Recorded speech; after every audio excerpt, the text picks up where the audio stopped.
Alright everybody, and we're back. I'm Chris Allen with HBYOB, and we're here to talk about actually making a yeast starter. If you can go back to our first video on the equipment necessary, you can get an idea as to why you see some of the tools that I've got up here with me.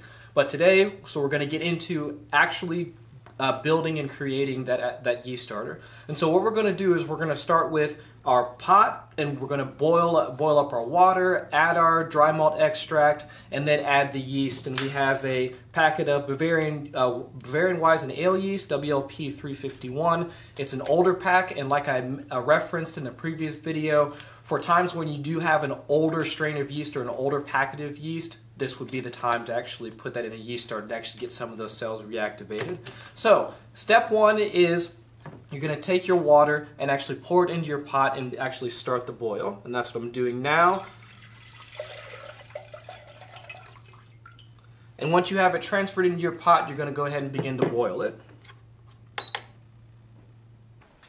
Alright, so now we've actually gotten our water to a boil, and so we're going to go ahead and take our DME and then add that into the water. And now a couple of things to remember. Once you've actually added your DME to your water, it starts to boil over, so be mindful of that, and continue stirring as you're waiting for the clumps and stuff to actually settle, and you actually have a nice smooth mixture like after you're done. Okay, and so now as you've seen, we've incorporated our DME into the solution, and we've continued to stir it until all the clumps and stuff are broken up. We've actually used the plain extra light because we don't want to add any extra flavors to our beer, like after we've introduced the solution and the starter into our beer after everything's all said and done.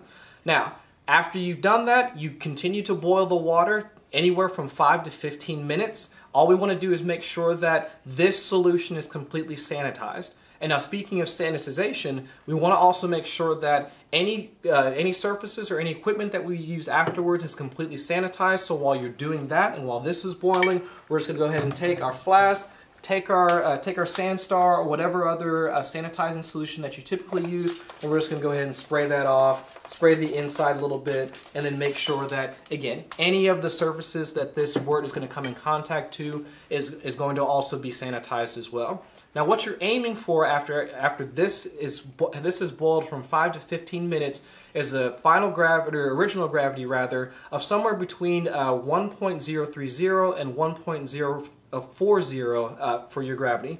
And what you can use is a refractometer in order to take the gravity reading off of it, and we can walk through some of the basic instructions for how to use one of those if you're unfamiliar with it. But that's your general target when you use a yeast starter.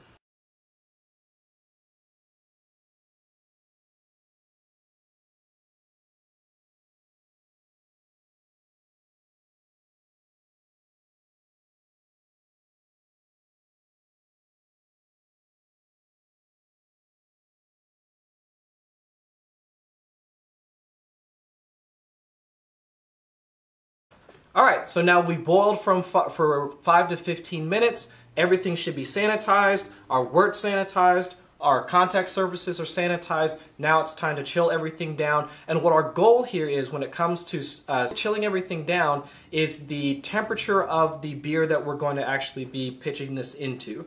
So if you're looking for, if you're going to be pitching it into a beer that's sitting at 70 degrees, that's your target temperature. So now we're going to take this into and put it in a cold water solution in order to bring the temperature down.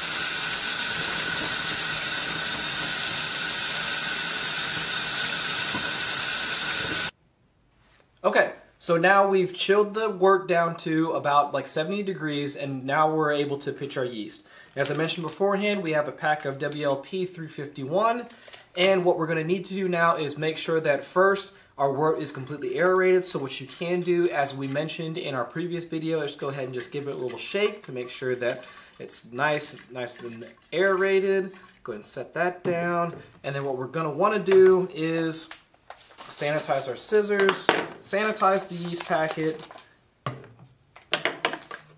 Go ahead and cut that open.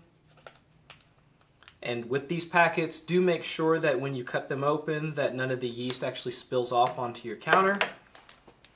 And then afterwards, you go ahead and pour the yeast into your wort. And again, make sure, it's very important that you make sure that it's nice and aerated as you're putting the yeast into it. So there we go. We'll give it another shake. And as previously mentioned in our other video, when it comes to equipment, you can use what you should have already in your inventory. It would be like a bung or an airlock, or in this case, we do have a foam stopper that is also available here at the store that will allow oxygen to get out. And then that's it. Afterwards, now here you have just created a yeast starter. All right, so now at this point, you've got a yeast starter that you've made. Activity you should start to see within the next couple of hours, and then we should be able to pitch within the next 24 to 48 hours. If you use a stir plate, go ahead and set it on the stir plate. If not, you can go ahead and just pick it up. If you use a growler like the poor man's method that we referenced in our previous video, just every couple hours, something like that, just go ahead and pick it up, shake it, make sure that it's aerated, and then that's all you have to do. So now afterwards, like when you're ready to pitch, go ahead and put it onto your new beer, and then everything should be good to go after that. If you have any questions, come find us down here at the store at HBYOB. And again, let's brew some beer, guys. Not gonna lie, I thought I was gonna spill it all over myself.